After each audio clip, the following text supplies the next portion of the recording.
Okay, so by now you must have installed your TV templates and you're ready to build your first sample or exercise page that we're going to work on. I just want to run through some must-have features when you build a website. Most of this has evolved and we've kind of combined it to make faster and snazzier websites. So this will just maybe restructure your thinking when you are busy working on the website.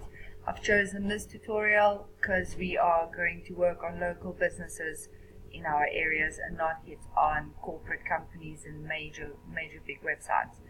So of course on your homepage we always obviously trade.co.za, as this is a South African domain. .com and all those other things are for overseas places.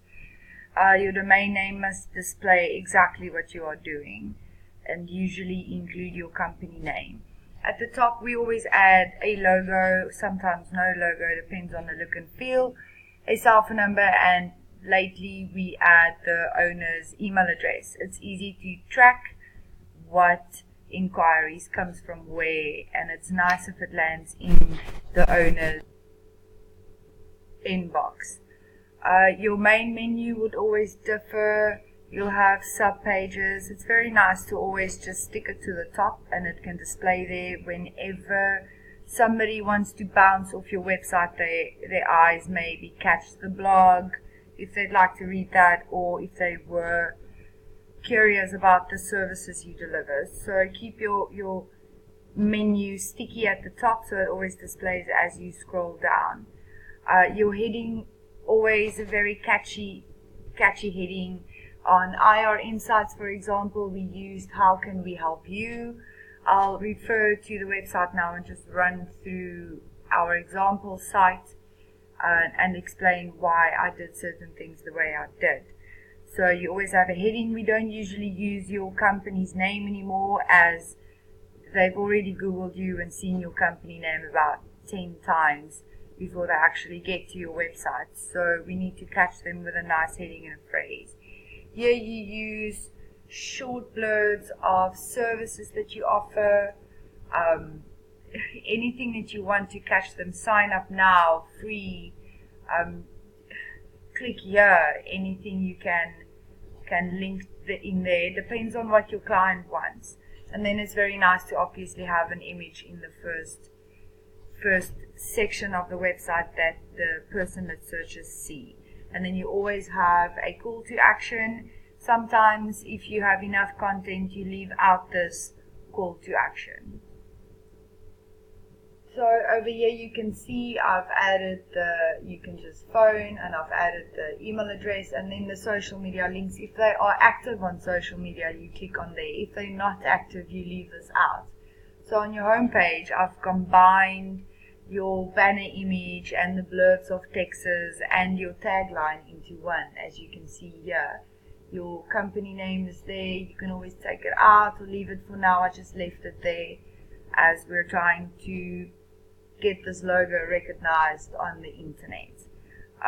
Your domain, you can see it's got your company name in there, and then a little bit of text over here. We care, we support, we resolve. This builds trust for your client. The blurbs of text I showed you can always use to convince people you've got happy clients, a little bit about yourself, and then something personal I like to add in there. With IR Insights we have quite a lot of content that we can throw around. I like to keep this clear, not too animated. They usually scroll down and then whatever they need to see pops up next, which would most likely always 99% be a link to your services page or your About Us page, where you just click read more. And it's always nice to animate this button. That works with your human computer interaction. They're more likely to click on it if it's animated. So this would be your first animation that you bring on in your website. Okay, so that concludes the first part of your website that somebody that browses should see when they open a site. Those are the key components. Then you can add in your services or your About Us or your products or this is what you want them to see, where you need them to drive, whether it be a shop or whatever. It's always very nice then to have a quote form, like a contact form or a subscription form over here, a blog post, something that they can interact with. Then you put some quality content. This, you can play around with this a lot. It's just important to put this quote form over there. Always use an easy readable font. Testimonials and social proof, very nice to put at the bottom. And your newsletter sign up form, this is all depends on what your client wants. First, we're going to use very standard ones, so I would say then just your contact information. This would be a footer. These two panes you can just export as a global item and import it at the bottom of every page. Very important, testimonials, reviews, ratings. It's a lot of studies has been done. This is how people get convinced to actually use your company, because they can relate to other people. They don't care about how snazzy your site looks or what services you offer or how well you explain it. They want to relate to people that previously had interaction with you or your company. Social media pages, you always put the links at the bottom. This would be your footer. I won't say put in a subscription over here because we've got interaction. You just want them to click on your services and to maybe click and be redirected to your blog or subscribe to your newsletter. Social media icons, you can always put in with your testimonials. Those two go hand in hand. Always make sure that your testimonials are logged on Google, all your social media platforms, and on the website. It has to be unified all over. It's not very nice when somebody starts Googling a company and they start hopping from these comments to these comments to these reviews, and they just get a mixed feel. The chances that they would use you after that is not likely. Also, what's nice is to keep in mind that we have an online plugin over here, so rather not put a contact form here, just make sure your plugin or your online chat pops up.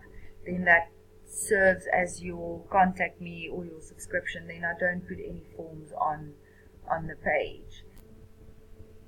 In the case of our insights, I put in the contact page at the bottom and also a contact form. And here you will get your testimonials. That's there, nice and clean. They can read and just get a nice feel as to what your company is all about.